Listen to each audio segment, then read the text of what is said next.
Hi everyone and welcome back. So in today's video I'm going to take you on a little bit of a tour of the 2018-2019 grafting that I've done for this season, because our growing season in Australia is split over 2 years. We want to split into a two-part video, otherwise if I do it in one it's probably going to be a little bit too lengthy. So part one, I'm going to take you, we'll start off halfway through the last grafting session. I'll answer a few questions that have popped up a bit on previous grafting videos that I've done. So from there, then have a look through at the process that I follow. We'll look at some fresh grafts, and then coming up in part two will actually be the end result for the season, because I've finished grafting now. I won't be doing any more. It's too late. The weather's starting to cool down. The Pereskiopsis just isn't as strong as it was a month or 2 months ago. So we're going to teleport back in time to the last grafting session, which was now a few months ago, and then from there in part two we'll be picking up at present day, and I'll take you on a tour and show you the madness that I've created with the amount of grafts that I did. But anyways, let's rewind the clock a little bit, and then we'll go from there. Alright, so I'll see you in the past. Run through some frequently asked questions, and one of the ones that comes up a lot is why graft cactus? So there's two main reasons. One is to speed up the growth, because grafting will speed up cactus growth dramatically. You can achieve in a year what would sometimes take 5 or more if the plant was not to be grafted. I'll show you that one there. This is a, let me see, what number are we doing? 25. This is Lophophora Backbergii R456, whatever the numbers mean. Anyways, so the main reasons to speed up growth, and also it pretty much, a few exceptions obviously, it pretty much eliminates the chances of a cactus rotting. So if you've got something that's rot prone, like there's plenty, Ariocarpus, Lophophora, Cynthia, there's heaps and heaps, and you want to make sure that it doesn't die, well, what you might do is graft it. And then the other reason is for plants that cannot be grown on their own roots, and those are the ones that don't produce chlorophyll. So the most common one that you're going to see is the moon cactus, which is those red and yellow and pink ones that you'll see in big nurseries and box stores and all that sort of thing. So they're the main ones that don't that can't grow on their own roots. Alright, so that's another one there. I don't know if the camera will focus on that. No, it wants to look at my hand. Okay, I'm just going to pop these in the humidity chamber, and then I will be right back.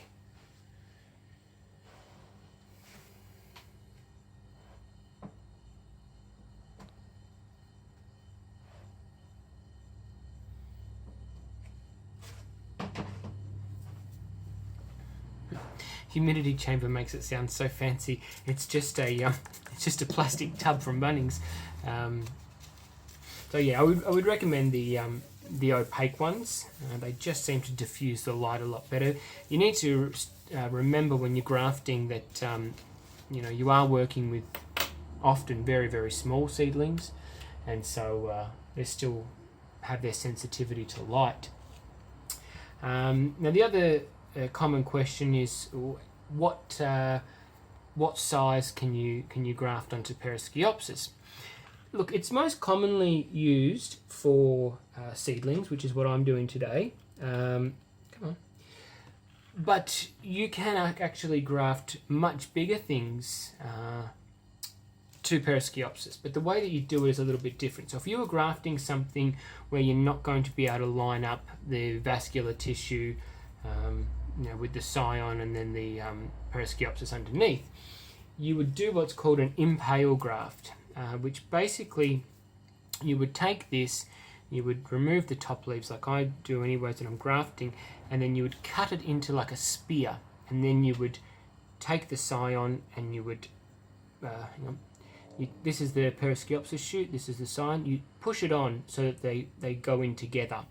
So that's called an impale graft. It's not something that I do. If I've got something large enough that it's too big for Pereskiopsis in the way that I'm doing this, then I will just graft it onto Trichocereus or Cactus or something like that. I don't do impale grafts. So that's another way you can use Pereskiopsis. Just do this one quickly. Oh, that's uneven. I have to recut this one. It's better. Okay.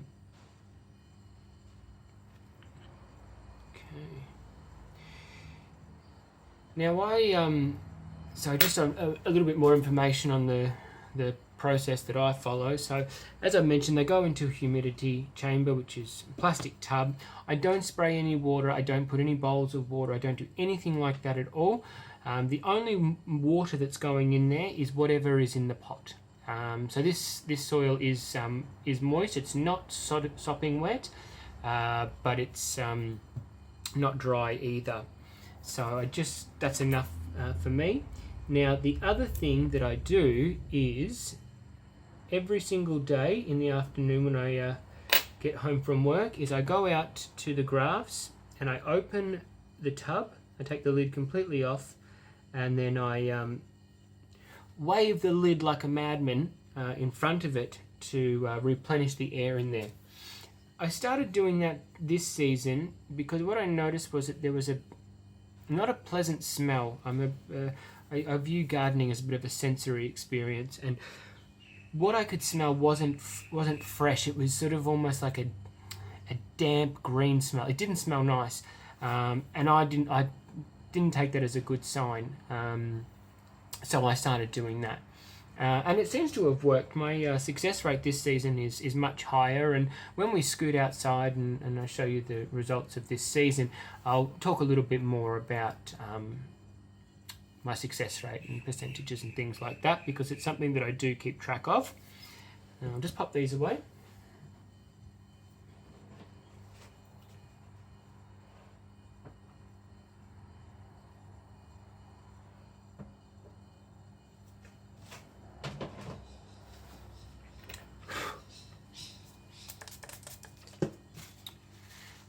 So that's what I'll do. I'll wave that in there. Excuse the camera shaking. It's I'm trying to wipe down the bench, and they'll stay in their tubs for about a week, just depending. If I'm in the full swing of things and I need the tubs, I mean I have quite a lot of them, but if I need the tubs to start the next batch, then I'll potentially leave them in there for 5 days. But 1 week is usually. You could go anywhere between 7 and 10 days. I absolutely think the humidity chamber is a necessity. I don't think that that's an optional step. I know that people do Pereskiopsis grafts without putting them in the fresh grafts into humidity chambers, and that's fine. I mean, if it works for you, by all means go ahead. But for me, this is the method that I use. I use this method because I know that it works. So if you found something different that works for you, great. But this is the method that I use. And then when you're actually sitting down to graft, my other tips would be and this is probably one of the harder things to do, is don't stress out about it. Pour yourself your favourite drink, put some good music on, and just relax, and away you go. The other thing is, don't be too gentle when you're putting the scion on the grafting stock. You remember, you're trying to get tissue to fuse together. You're not making a stack of cards. So push it on there. Make sure there's good contact points. Hold it up to the light to see if you can see a crack of light underneath the scion. If you can see a crack of light underneath it, it hasn't fused, and so you're going to need to recut it. The other thing is, don't fuss about it. Once you've cut it and you've stuck it on there, don't go fiddling around with it for the next 5 minutes. The idea is you want to get that tissue attached, and then you want to get it into the humidity chamber so that it can start healing and start growing. So push it on. The idea is when you're pushing it on is you're trying to get rid of any air bubbles, and also the Pereskiopsis releases a lot of sap. So you're trying to just push some of that excess out so the actual tissue can meet. And that one there doesn't look too good because the Pereskiopsis is thin. I'm going to leave it. We'll see how we go. This is a, what's this, number 27? It's a Lophophora tigliana. They're fast growing, and I've got a lot of other seedlings anyways, so I'm pretty sure the vascular bundles will be lined up on this one. I might just give it a little wiggle and push. There we go. Alright. So I'll pop these away. I'm going to finish off on these, and then from here we'll scoot outside and I'll show you the rest.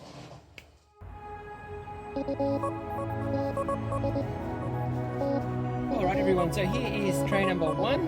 Now I've had a close-up look at most of them and they all look pretty good. There was one failure, which I could tell quite clearly because it had completely shriveled and it looked terrible, so I just flicked it off and put the Pereskiopsis stuff back into the rest of the plants. At this stage, however, it is